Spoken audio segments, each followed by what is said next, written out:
if it's just me, but this seems like we're still in March instead of April. But I think it's going to get better next week. That's what I hear.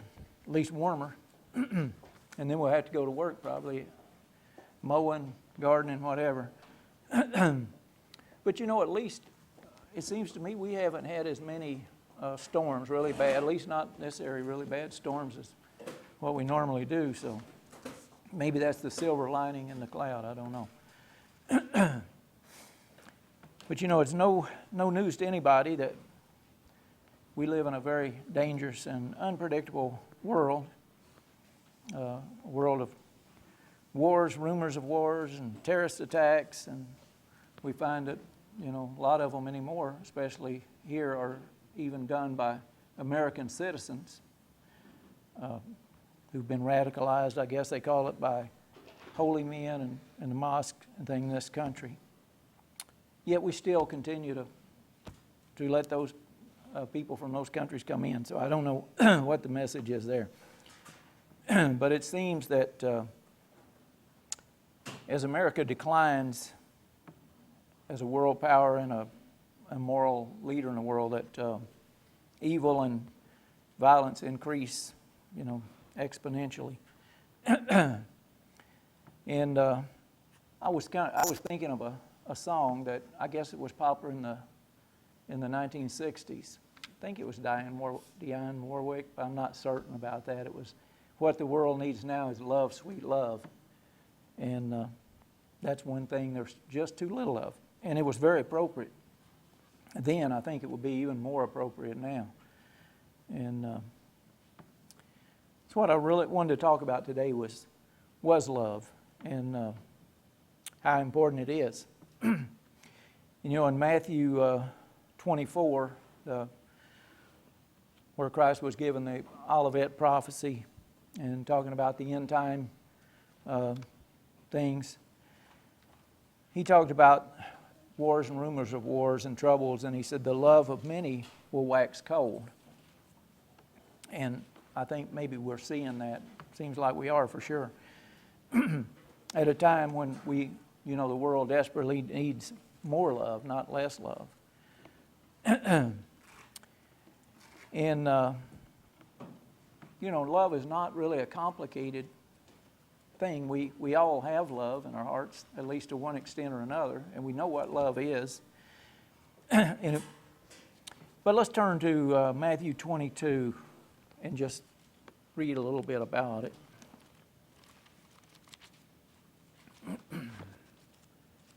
Should have marked it, but I'll find it eventually. Matthew 22, 37. And of course, here Jesus is being questioned by some of the religious leaders, the Pharisees and Sadducees, and trying to trip him up one way or another. But, verse 36, we'll start there. They say, "Teacher, what is the greatest commandment in the law?" Jesus replied, "Love the Lord your God with all your heart and all your soul and with all your mind. This is the first and greatest commandment. And the second is like it, love your neighbor as yourself. And all the law and the prophets hang on these two commandments." So I guess if somebody said, "What's it all about, Alfie?" as the song says, that's more or less what it's all about. Love God with all your heart, love your neighbors yourself. That would certainly, modify a lot of the troubles, or maybe do away with a lot of the troubles we have if we just had that. Although, since we're not perfect, our love is never perfect, never as it should be. But it would go a long way toward making this world a better place.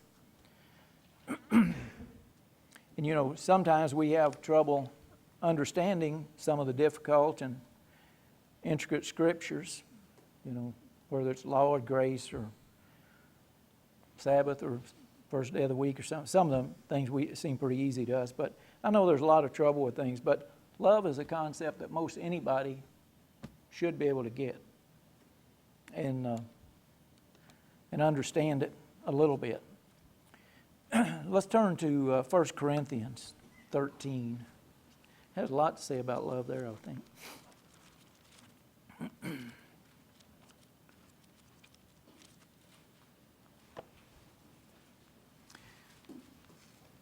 1 Corinthians chapter 13 and verse 4 is talking about love, of course. It says, love is patient, love is kind, it does not envy, it does not boast, it is not proud, it is not rude, it is not self-seeking, it is not easily angered, it keeps no record of wrongs. Love does not delight in evil, but rejoices with the truth. It always protects, always trusts, always hopes, and always perseveres. And, of course, love never fails. And when we think about it as applied to us, we think, am I always patient? Am I always kind? Do I ever fly off the handle? Am I always slow to anger and keep no record of wrong? And of course, the answer is no, we're not always that. But it doesn't mean that we shouldn't try to enhance the love in our attitudes, Do the best we can. Down in the 13th verse of this same chapter, the last verse, it says, and now these three remain, faith, hope, and love, but the greatest of these is love. So we see that we're not perfect. Even if we try, we're not going to be perfect in love, but we know what it is and we know what it should be, and we know we can work on it, and through prayer and through the Bible here. And if you want to love God, you need to know more about Him. In order to love Him, you need to know about Him. So it's in the book.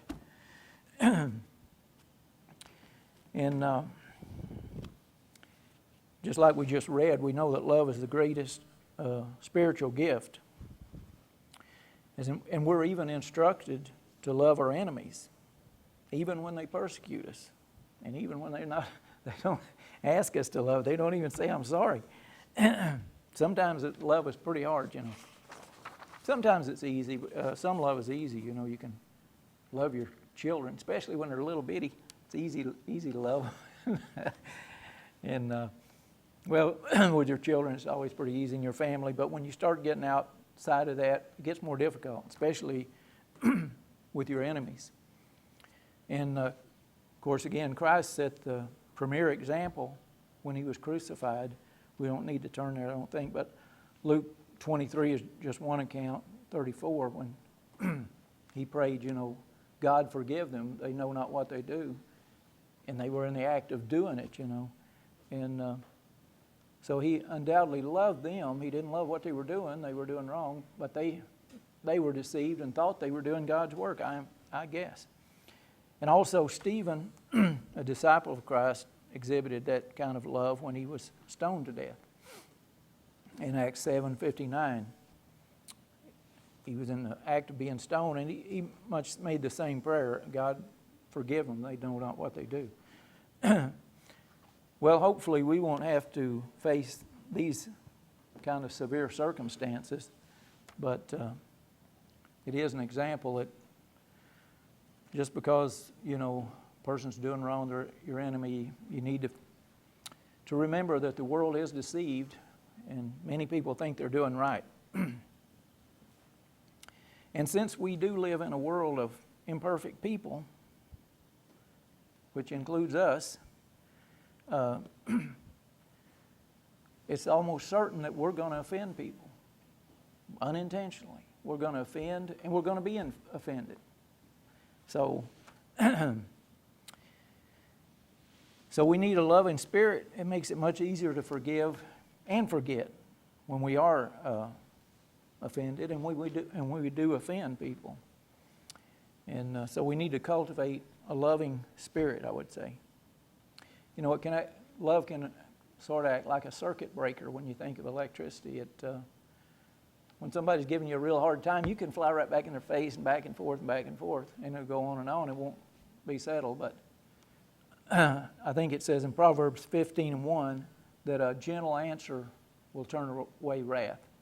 So it's kind of like a circuit breaker. If you don't respond in kind, maybe it will die down and go away, you hope. And if you're contending with people that you just can't get along with, and you know you don't need to be a doormat, a really mean-spirited person, you're just best to try to avoid him, I think, if you can.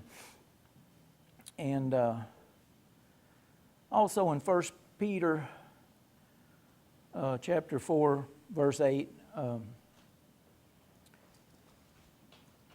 we'll turn there. It's just a short little thing. 1 Peter 4 and 8. Probably most people probably know what it says anyway. But of course, Peter's talking about the end is near. So the end of all things is near. I think this is verse 7 instead of 8. Therefore, be clear-minded and self-controlled so that you can pray. Above all, love each other deeply, because love covers a multitude of sins. And that's quite a statement there. I'm not sure I understand it 100%, but maybe if you have that loving attitude about you, much like David in the Old Testament, he was a man after God's own heart, a loving man. And although he did a very bad thing, more than one, I guess, but a very bad thing, he was, given the chance. He was really faced with it and given the chance to be forgiven, to ask for forgiveness, be forgiven. Although he still had some bad consequences happen because of that. 2 sons died, many people died in the Civil War. But there again, love is very important. It covers a multitude of sins.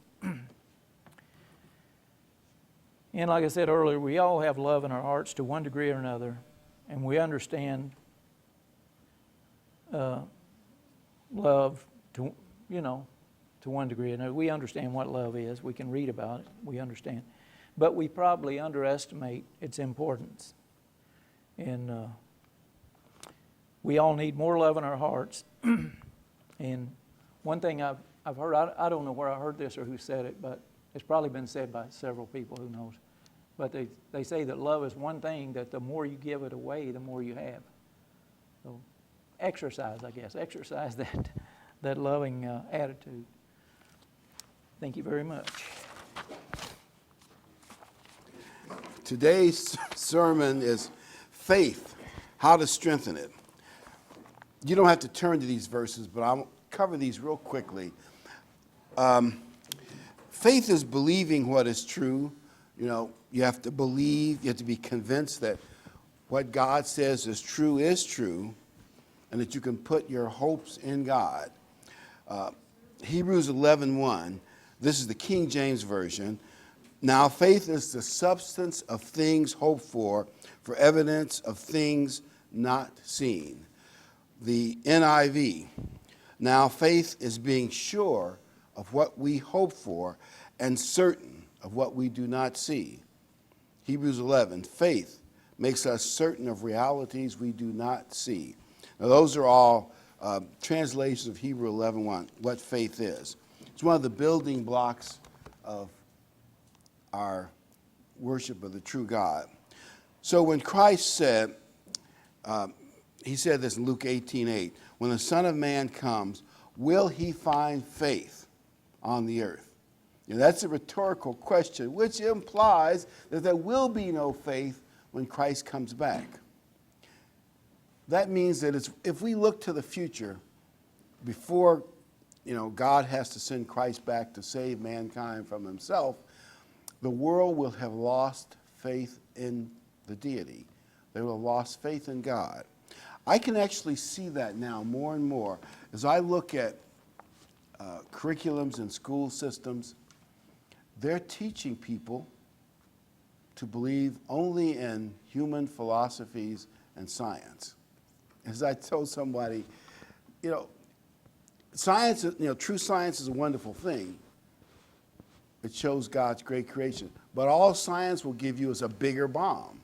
It will not solve human problems. Bigger bombs and all kinds of other weapon systems and things. So, will we find faith in the end time? And the answer seems to be no. The secular world is resisting any mention of God in the public square, and now they've even gone down to putting restrictions on churches. The government went to court recently. There's something in law called the ministerial exception. It means that our government cannot go into a church organization and tell their ministry what to do, what not to do. Now, whether the issue is fair or not, I really don't know, but it's somewhere in Michigan. A Lutheran organization fired someone.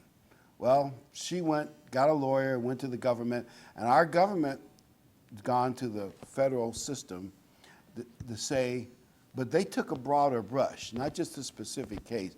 They said ministerial exceptions cannot apply in all areas. There should be some areas where the government's right to do certain things they want to do are stronger than ministerial exceptions. You see where this is heading, don't you?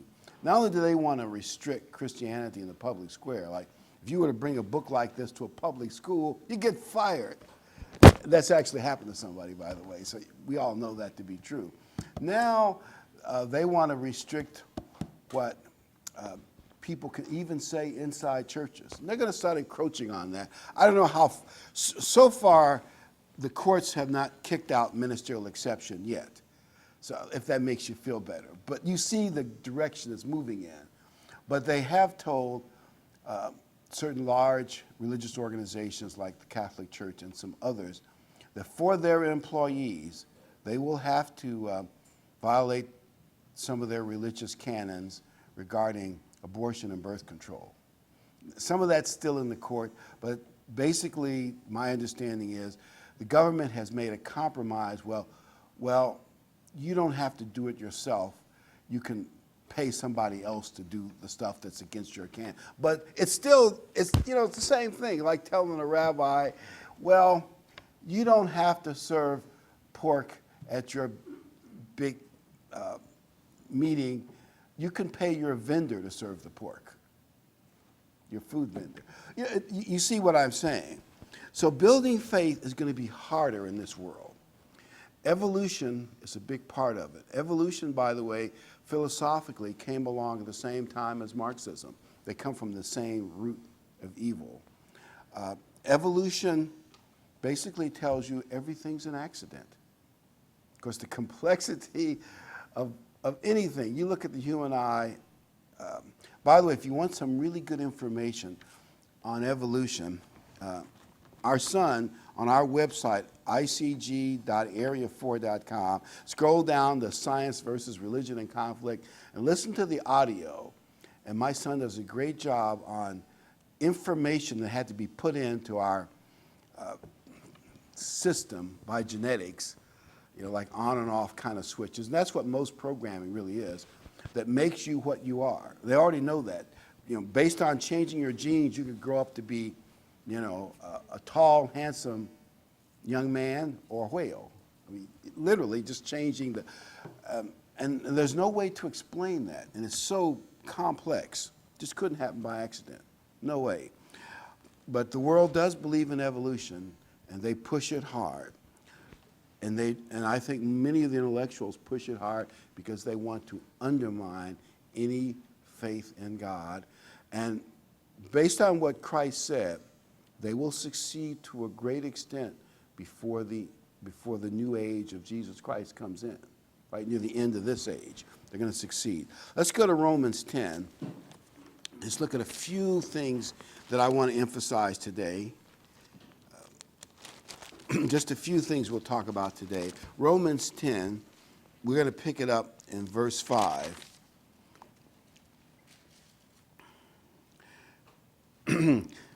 For Moses described the righteousness which is of the law, that the man which doeth these things shall live by them. In other words, it's good for you to live by God's laws.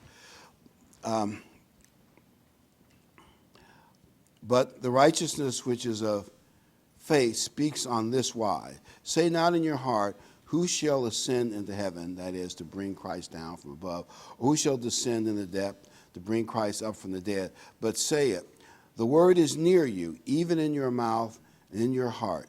That is the word of faith which we preach.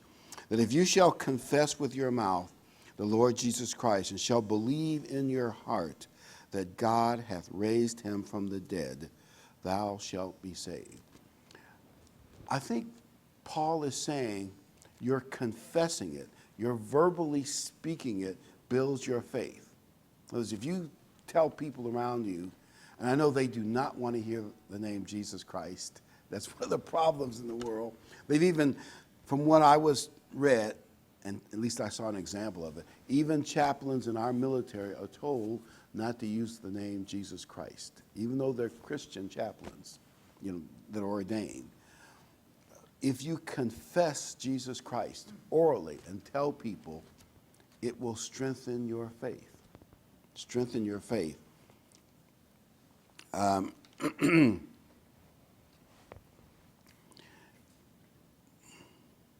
Verse 11, for the scripture saith, whoever believeth on him shall not be ashamed.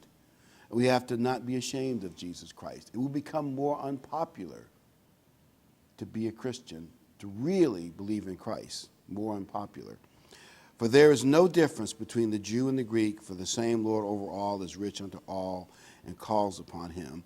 And of course, we know that the Bible said, circumcise your heart, not just your flesh. And, Paul is saying everybody, part of circumcising your heart is believing in Jesus Christ. So you're all the same. Gentiles and Jews. For whosoever shall call upon the name of the Lord shall be saved. How then shall they call on him whom they have not believed? How shall they believe on him who they have not heard? How shall they hear without a preacher? And everybody needs a teacher. God has to flip a switch in the back of your mind to open it to see the truth, but you need someone to teach you the truth. And that's why if we can emphasize the 80th anniversary of the Armstrongs going on radio, at least it made a big difference in this world. And everyone needs a teacher. How shall they preach except they be sent, as it is written? How beautiful is the feet of them that preach the gospel of peace and bring the glad tidings of good things. But they have not all obeyed the gospel, for as Isaiah says, the Lord who has believed our report? In other words, a lot of the people, especially in Israel and in Judah at this time, did not believe in Jesus Christ.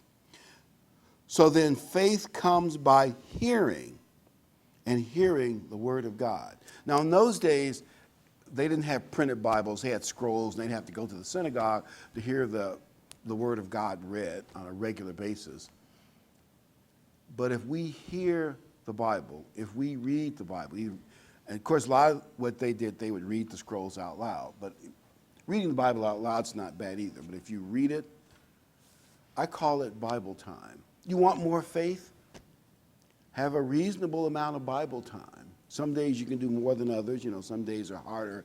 But get it in. Get in some Bible time. Make it a priority. They say people do what they really, really want to do. Human nature doesn't really, really want to study the Bible. You got to kind of discipline yourself to get it in there. But faith comes by hearing, and hearing the Word of God. And we've got to work on it. And there are also various audio places, my wife can give you some details, that you can listen to the Bible being read on your computer. You can even buy tapes. We've got things we listen to at night. Not that that's necessarily the best, but listening to the Bible is good for you. And one elder said, a man with a torn up Bible unlikely has a torn up life. And it makes sense, doesn't it? Just throw a little bit of corny humor in here. The third biggest lie, that's what this bit of corny humor is called, the third biggest lie. Ann Landers challenged her readers to come up with the world's third biggest lie, right after the first biggest lie is, the check is in the mail. We heard that from many renters for years. That check is in the mail. Ah, what a lie. You can have any faith in that. Or, I'm from the government and I'm here to help you. Grab your wallet. And anyway, those are the first two biggest lies. But here are some others, the third biggest lie. It's a good thing you came in today. We only have 2 more in stock. Oh, yeah. Actually, that's actually a sales strategy. Anyway, 5 pounds is nothing on a person of your height. You made it yourself? I never would have guessed. It has that terrible look to it. You don't look a day over 40. And it's true, I don't look a day over 40, do I? Dad, I need to move out of my dorm room so I can have my own apartment so I can study quietly. It's delicious, but I can't eat another bite. The new ownership won't affect you. There's a new owner taking over, and the company will remain the same after the takeover. Oh, could we tell you stories about that kind of thing? The puppy won't be any trouble, Mom, and I promise I'll take care of the puppy. Your hair looks just fabulous. Put away the map. I know exactly where I'm going and how to get there. You don't need to put it in writing. You have my personal guarantee. You can trust me. These are things that you cannot put your faith in. But we can put our faith in the promises of God. We can trust God. We can put our faith in the promises of God. Remember that story when the disciples, I believe it was at night, and they were on the Sea of Galilee, and they left Christ back on the other shore. And all of a sudden, they see Christ walking across the lake, walking on water.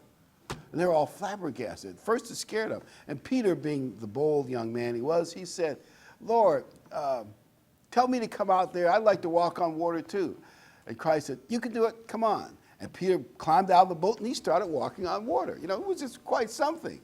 And all of a sudden, either wind was howling, the water was flapping. You know, the depth looks kind of dark and murky. Peter started looking down. He started looking down. And he got fearful. And that fear overcame his faith, and he started sinking. You know the story. So part of gaining faith is we have to throttle or control our fear. Because when fear starts to build up, say, I trust in God. I trust in God. I'm not going to worry about it. I trust in God.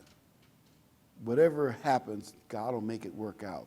And kind of resist the fear that got Peter in that respect.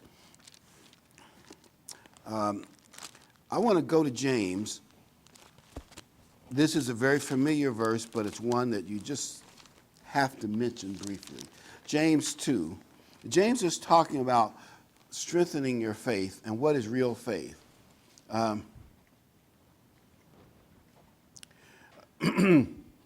I'm going to start in verse 14, James 2:14. What does it profit, my brethren, though a man say he has faith and have not works? Can faith or faith alone save him? If a brother or sister is naked and destitute of daily food, and one of you say unto them, depart in peace, be you warmed and filled, notwithstanding you give not those things which are needful to the body, what does it really profit that person? It profits them nothing. Verse 17 and 18. Even so, if it has not works, meaning faith, it is dead, being alone. Yea, a man may say, you have faith, and I have works.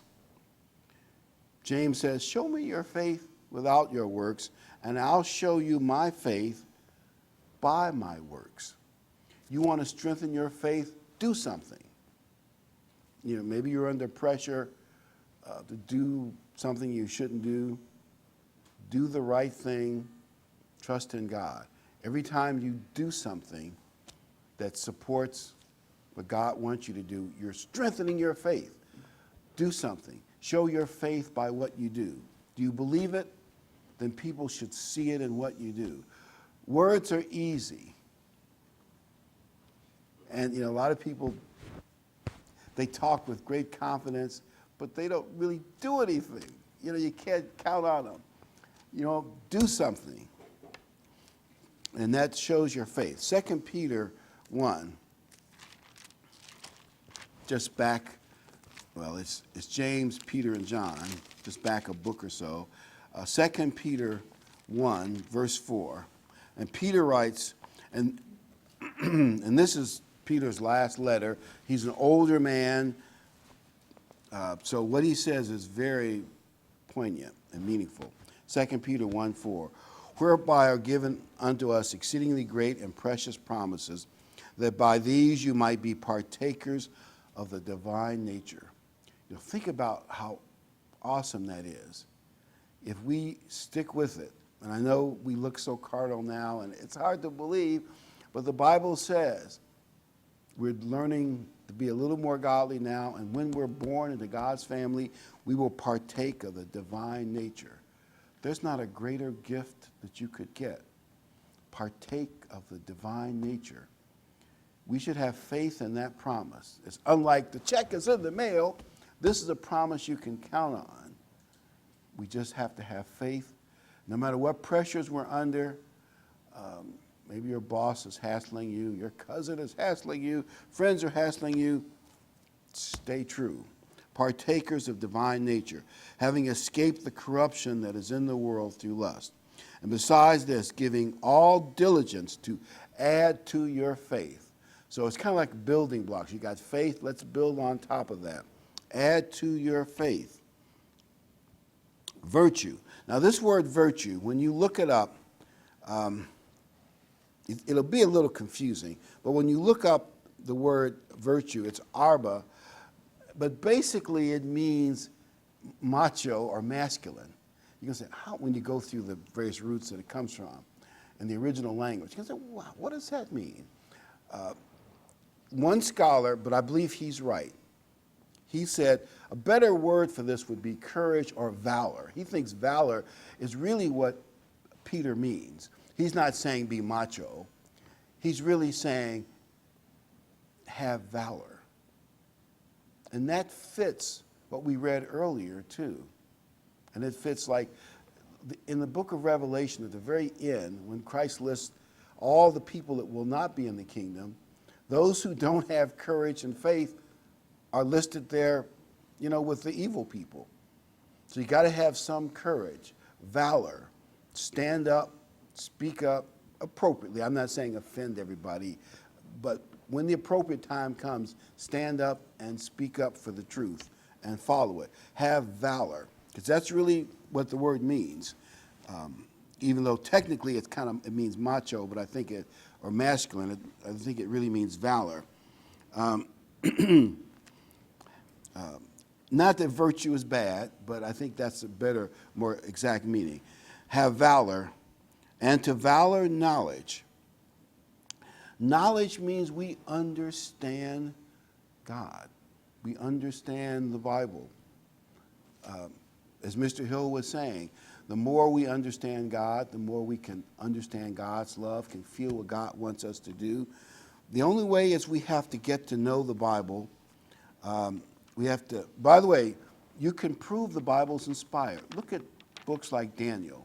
No matter when they say Daniel was written, he predicts things centuries ahead of the time, like Daniel 10, 11. It's so detailed that scholars say the Jews must somehow have cheated. Same with the book of Isaiah. Had to be 3 writers. The truth is, you remember when Daniel talks about the king of the south and the king of the north? It is going to happen. Even though Daniel wrote it approximately 2,500 years ago, you're going to live to see it. I already see the signs of Europe, the Holy Roman Empire, coming back under German leadership. And maybe others will provide leadership too. And I already see the Muslim Brotherhood and maybe their subgroups taking over the Arab world And they will eventually. They're going to win in Syria. It may take a few years to consolidate it all. But they're going to get most of that part of the world behind one caliphate, which is their version of a king. And you will have a king of the north and a king of the south. Things that Daniel predicted are going to come true. Well, how could Daniel and other prophets of the Bible have been so right? By the way, they also predicted Jesus Christ and things about him, including his virgin birth, 3 or 4 centuries before it happened. How is that possible? The Jews certainly would not have put that in their own writings. There's no way. It only happened because the Bible is inspired. I mean, Daniel, there hadn't been any forgeries because they had scrolls all over the place. Every time they would try to add something new, if it was a forgery, they'd have to collect them all. It would be like if I tried to change the Bible and say totally different things. There's so many Bibles in circulation, it would be impossible. Well, that was true. It's just not as big a problem in the ancient days, but the same principle's there. You know the knowledge we have from the Bible is true. The Bible is inspired. There's no way that those prophets could have known what they knew that far ahead of time. Now, one of the criticisms of many professors and scholars who do not like the knowledge of the Bible or the truth of God, they will say, well, if God is good, why does he allow so much evil? And they've got a whole philosophy area under that title. Why would God allow so much evil? I think what we have to do is not have a God of our own imagination or the world's imagination. We have to take God on his own terms. One of the first things you realize when you read the Bible is God believes in the death penalty. Now think about Noah. And what happened in Noah's day was a terrible thing, but God said, except for Noah and his family, the world was so perverted, God just wanted to erase the whole thing, start over again. And we have to assume God is right. Now remember, God is the giver of the spark of life. Science can do all kinds of things in test tubes, but unlike the Frankenstein story, they cannot create life. You know, they can electrocute cells, they can move these molecules around.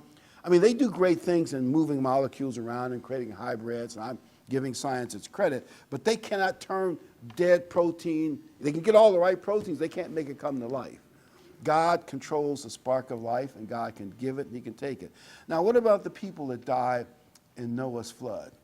God will bring them back in the great white throne in a controlled atmosphere where they'll have to behave. You know, there'll be a spirit being, they'll pop behind them. You're plotting what? You're going to hurt who? And we might teach them a few lessons. Anyway, that maybe we'll see how that works out. But I imagine after a while, they will learn to behave. It may take them a while, but probably most of them will eventually learn to make the kingdom. And those that don't, well, they'll eventually be burned up in the lake of fire, which won't take that long. But, you know, but God is a God of power. And you can't read the Bible and deny that. Also, I'm speculating here, but look at it from God's point of view. If God wanted to create cows who only do what their programs do, he could do that, right? A whole planet full of cows, right? Or if he wanted to create robots, he could do that too. They only do, you know, your instructions. You instruct the robot that's all he does. And God does have beings that have free will. Those are called angels. And at least a third of those angels rebelled.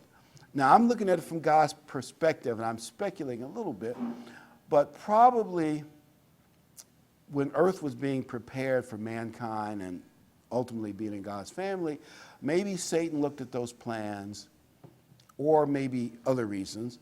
Satan said, I'm just as good as God, and he convinced a third of the angels to rebel against God.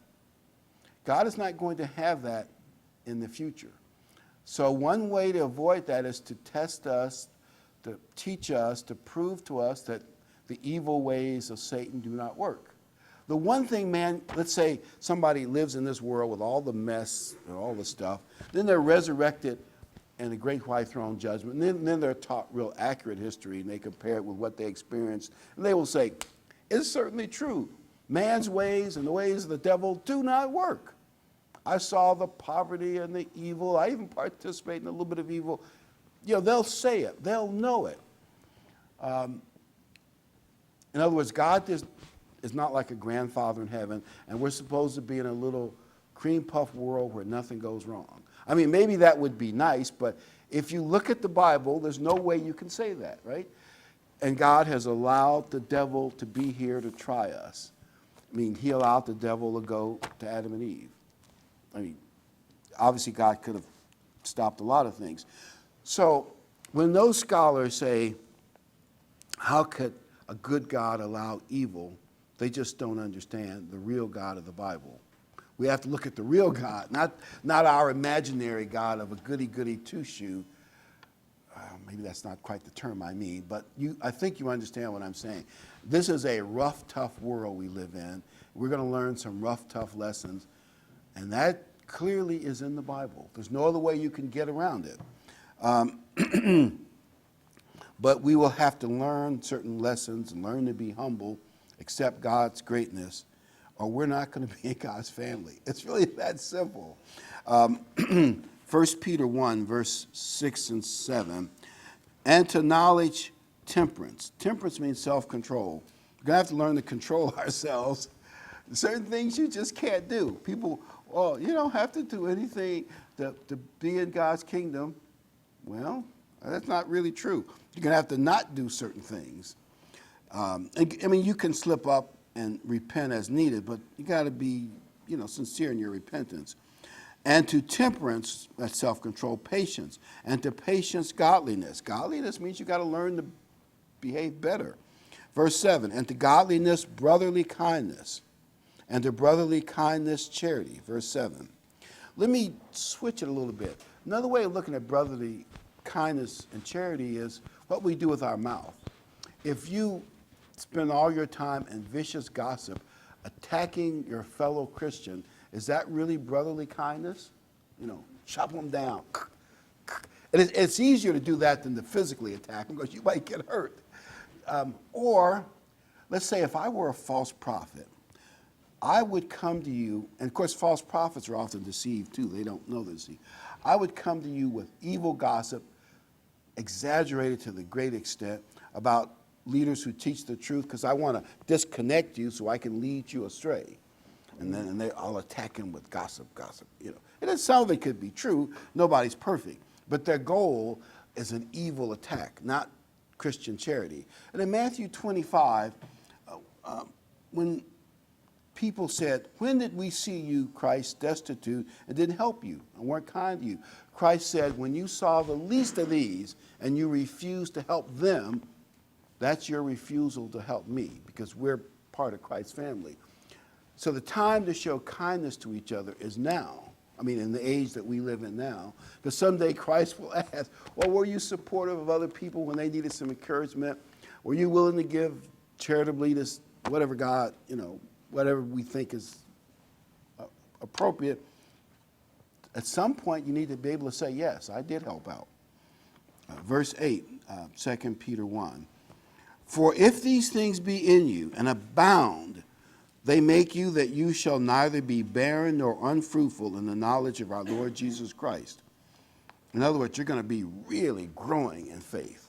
Verse 9 and 10. This is really beautiful the way Peter writes this, verse 9 and 10. But he that lacks these things is blind, meaning spiritually blind, cannot see afar off, has forgotten that he was purged from his old sins. That means you try to be a new person. Wherefore, and of course sin is a breaking of the law, as you all know. Wherefore, the rather, brethren, give diligence to make your calling and election sure. For if you do these things, you shall never fall. You want to guarantee you're going to be in God's family? You want to guarantee you're going to be in God's family? Build your faith and add to it knowledge, self-control, Christian love, and godliness. And you will be, no one can deceive you. No one can pull you astray. You'll be deception-proof. You'll be guaranteed to make it. As it says, your calling and election will be a sure thing.